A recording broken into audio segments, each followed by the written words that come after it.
আসসালামু আলাইকুম। সবাই কেমন আছেন? আশা করি যে যেখানে আছেন আল্লাহর অশেষ রহমতে ভালো আছেন। আমিও আমার পরিবার পরিজন নিয়ে আল্লাহর অশেষ রহমতে ভালো আছি। নতুন দিনের নতুন আরেকটা ব্লগ নিয়ে আপনাদের মাঝে আসলাম। আর আজকে বাসায় রান্না করব হচ্ছে গরুর মাংস দিয়ে মুখি দিয়ে। আমি এখানে গরুর মাংসটাকে ভালোভাবে ধুয়ে নিয়েছি আর তো সমস্ত মশলা বের করে নিয়েছি। এই তো এখানে তেল গরম করতে দিয়েছি, গরম হয়ে গেছে। এর মধ্যে দিয়েছি আমি রসুন কুচি আর পেঁয়াজ কুচি, সাথে আমান, এলাচ, দারচিনি আর তেজপাতা আর সরষের তেল দিয়ে নিয়েছি এখানে আমি, সাথে সয়াবিন মিক্স। এটাকে এখন আমি নাড়াচাড়া করব। নাড়াচাড়া করে একটু ভেজে নিব, বেশ কিছুক্ষণ বড়ি নাড়াচাড়া করে একটু ভেজে নিব। এটা ভাজা হয়ে গেছে, এর মধ্যে একটু পানি দিয়ে দিব, না দিলে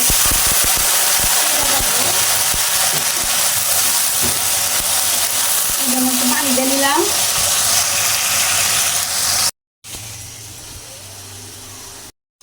এখানে একটু পানি দিয়ে নিয়েছি, এর মধ্যে দিয়ে দিব সমস্ত মশলা। এখন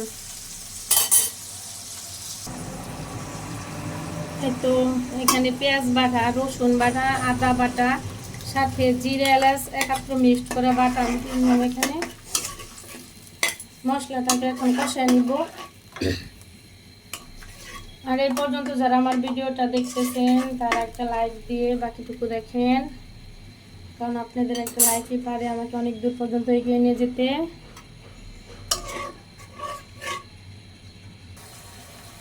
এর মধ্যে দিয়ে দিব আরও আমি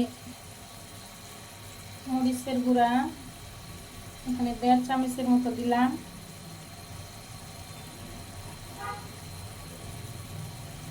হলুদের গুঁড়া,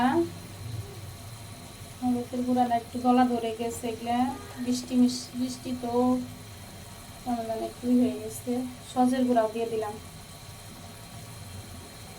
দিয়ে এখন এগুলোকে নাড়াচাড়া করবো। এই মশলাটাকে ভালোভাবে কষাবো। মশলাটা যত ভালোভাবে কষানো হবে তরকারিটা তত ভালো হবে, খেতে স্বাদ হবে। আমরা সবাই রান্না করি, এক একজনের রান্নার ধরন এক এক রকম, আর আমি যেভাবে রান্না করি সেটা আপনাদের সাথে শেয়ার করতেছি। মশলাটাকে আমি ভালোভাবে কষিয়ে নিয়েছি। এর মধ্যে এখন দিয়ে দিব আমি মাংস। মশলা থেকে তেল ছেড়ে দিয়েছে। এখানে আমি মাংসের মধ্যে কয়েক পিস হাড় আছে, সাথে মাংস আছে, তেল আছে, সব কিছু মিশে আছে। খালি মাংস ভালো লাগে না, হাড় না দিলে। সব মিক্স করা মাংস এখানে আছে।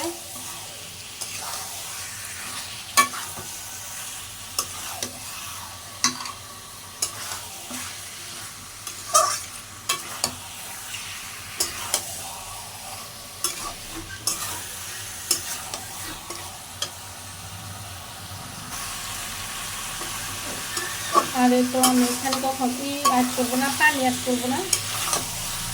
এর মধ্যে থেকে পানি দিয়ে হয়ে আসবে। এটাকে আমি নাড়াচাড়া করে দিব, নাড়াচাড়া করে ঢেকে দিব। কোনো পানি এখন দিব না আমি।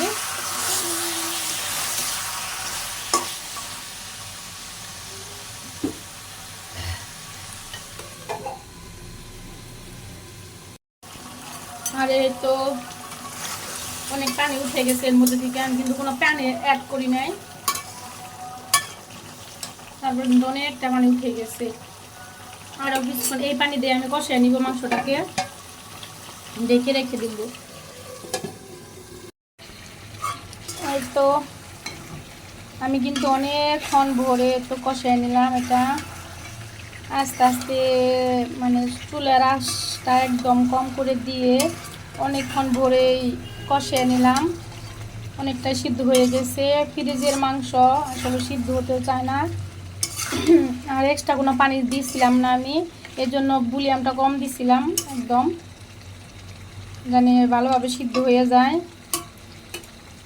মাশাআল্লাহ অনেকটা সিদ্ধ হয়ে গেছে, আমি ভালোভাবে কষিয়ে নিয়েছি। এখন এর মধ্যে দিয়ে দিব আমি মুখি কুচু, যেগুলো আমি ধুয়ে রেখেছি সেগুলো দিয়ে দিব। তো আমি মুখি কুচু দিয়ে দিতেছি এখানে।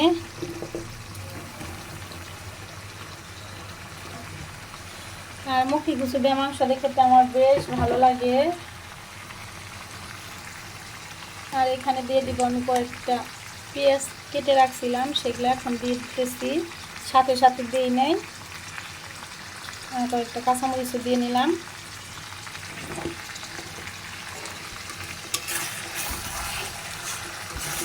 মুখি কুচুটা আমি এই পর্যায়ে এসে দিয়ে নিলাম, কারণ আগে দিলে দেখা যায় যে বেশি সিদ্ধ হয়ে গেত, একদম নরম হয়ে গেত, গলা যাইতো। কিন্তু আমি এত গলা ভাল লাগে না, একটু আস্তে আস্তে থাকলেই ভালো লাগবে। আর এমনিতেই গরুর মাংসটা একটু শক্ত বেশি থাকে, অনেকক্ষণ লং টাইম ধরে সিদ্ধ করতে হয়। এই জন্য এখনই দিয়ে নিলাম। আর কিছুক্ষণ এটা করে একটু কষিয়ে তারপরে আবার পানি দিয়ে দিব, এর মধ্যে ঢেকে রেখে দিব। তো এটা আমি 2 মিনিটের মতো একটু নাড়াচাড়া করে নিলাম। এখন দিয়ে দেবো পানি। আমি এটা গরম পানি দিতেছি, কারণ সিদ্ধ হতে লাগবেই। আমি আসলে কড়াইতে গরু মাংস রান্না করি না, সবসময় পাতিলে রান্না করি, কারণ পাতিলে রান্না করলে সিদ্ধ হয় তাড়াতাড়ি। আজকে ফার্স্ট টাইম আমি কড়াইতে রান্না করতেছি, কারণ অনেক আপুদের দেখি যেন কড়াইতে রান্না করে। আর আমি এর জন্য কড়াইতে রান্না করতেছি, জানি না কতটুকু হবে, তবে মাশাআল্লাহ মনে হয় অনেকটা সিদ্ধ হয়ে গেছে। এখন আবার চুলাটা একটু ভলিউম বাড়ায় দিয়ে রাখবো। চুলার ভলিউমটা একদম বাড়ায় দিয়ে ঢেকে দিয়ে রাখবো।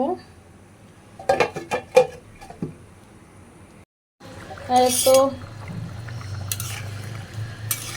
এখানে প্রায় সিদ্ধ হয়ে গেছে, এখনো সিদ্ধ হয় নাই, আর একটু সিদ্ধ হবে। মুখিটা সিদ্ধ হয়ে গেছে।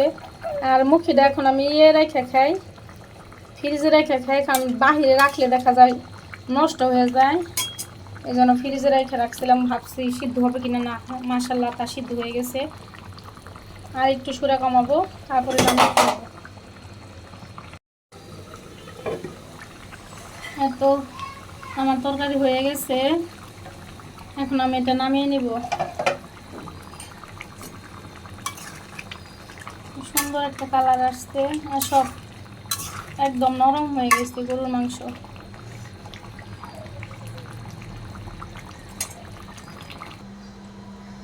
আর এই তো নামিয়ে নিয়েছি, দেখেন কত সুন্দর একটা কালার আসছে।